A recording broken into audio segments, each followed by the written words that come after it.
Hi guys, welcome back to my channel. This is Dr. Tash. Welcome. So if you're new here, please do subscribe. Please don't just watch my content. Please engage, please leave your comments down below. I like engagement on the platform, right? It helps with the channel analytics. All right, cool. So I'm hoping that I'm going to be able to deliver this message. Yes, it's a teaching, but at the same time, it's also a message. The world is going through a shift, right? And part of this shift is going to bring about a lot of change, all right, which means that the world is not going to be the same, all right, in terms of consciousness. All right, so there is a battle that is currently going. There's a political, spiritual sort of war, right?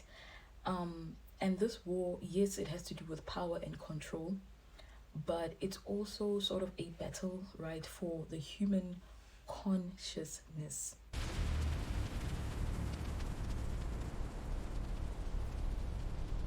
Human consciousness.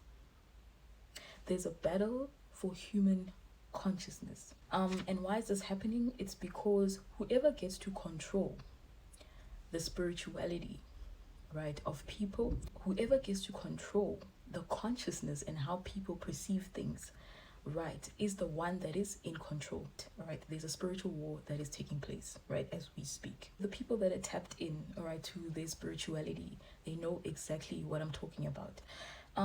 I will share a dream that I had. I've been very open, right, about talking about my twin soul or my twin flame journey. If you don't know about the twin souls or the twin flames, you can go check out my journey and my experience. I share a lot about the twin souls. This will make a lot of sense, right, about what I'm going to say. The twin souls, they carry each other's light codes, all right, which I will explain, all right. So they carry each other's codes. Remember, because of you're coming from the same place, you're coming from the same soul frequency and essence, okay?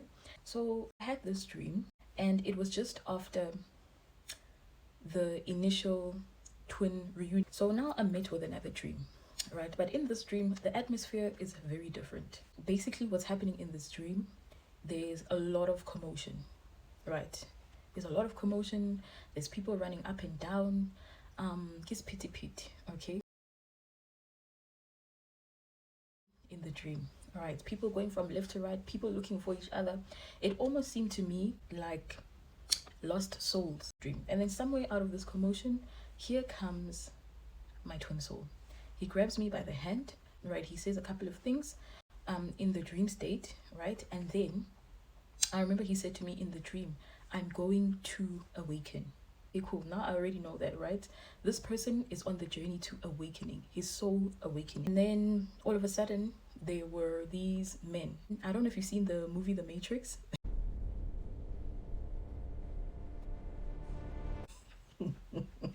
All right, so I call them the Matrix men. They look like the Matrix men to me, right? They were in black suits. They had these glasses on, and they had these AK-47 guns, right? And in the dream, or they were hunting us down, right? Because why? My twin soul said, I'm going to awaken. And I remember they called me by my spiritual name, right, in the dream, which I will not disclose here, all right? Also, which is not Gogo Mankadiming. Gogo Mankadiming has long done her work, all right, in my life. If you watch the video about going from ancestral initiation to soul initiation, you'll understand. So they called me by my spiritual name, and they said, we're looking for so-and-so in the dream. And I understood that it was me. Basically, in this dream, these Matrix men were hunting us down, right, with these AK-47 guns, and we had to escape. Me and my twin soul escaped.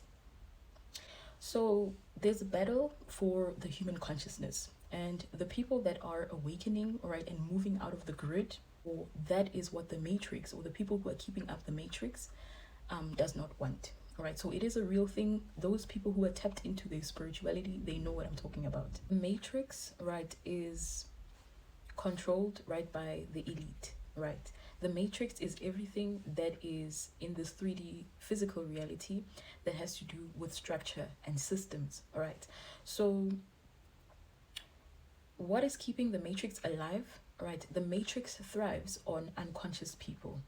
The more unconscious people they are, right? Remember, because it's a battle for the consciousness of the humanity or humankind.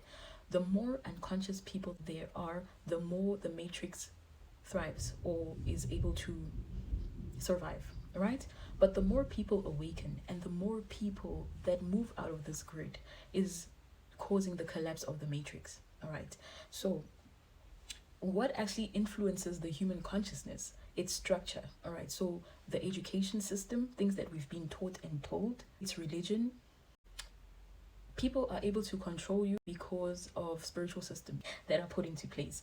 Whoever controls the spirituality controls the consciousness of the humankind.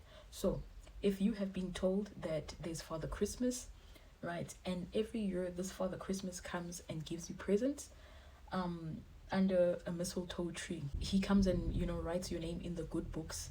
This Father Christmas keeps the records of wrongs and rights, all right? You're always going to want to stay in the good books, right, of Father Christmas. And because you were seeing the evidence of these presents, you're like, okay, cool, this Father Christmas actually does exist. Not knowing that in the background, right, it's just your parents, right, that are sort of like controlling your reality.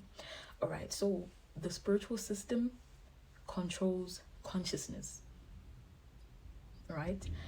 Which is what the Roman Empire has been able to do for many years. All right, they've been able to control the spirituality of people, therefore controlling how people perceive things.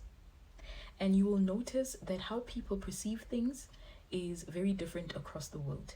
If, for example, you go to Asian countries, some of them have never even heard, right, of Christianity or, you know, other religions. All right, they believe in what they believe. Now, does it mean that because they were never colonized, right, to believe in a Christ or a Jesus Christ, that they are wrong? Right, so the perceptions of God and how we perceive things are very different. It's dependent on what? The government, dependent on religion, dependent on the education system, media, the things that we see in the media. This is what controls our consciousness. All right, so we're living in a time where many people are moving out of the grid. I want to say the movie is finishing, right, for a lack of a better word. People are really awakening to the true Christ consciousness, the true light consciousness, right, which is all about looking from within. All right, this is what's happening.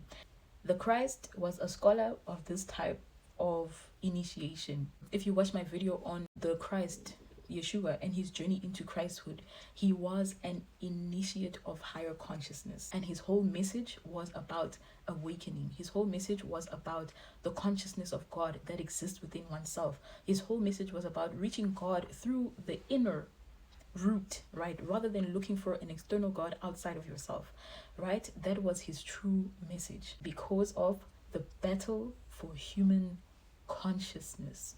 So let's say right, Ndauwe, Shalom, Ashe, Namaste. We give thanks. All right, I'll see you next time. Bye bye.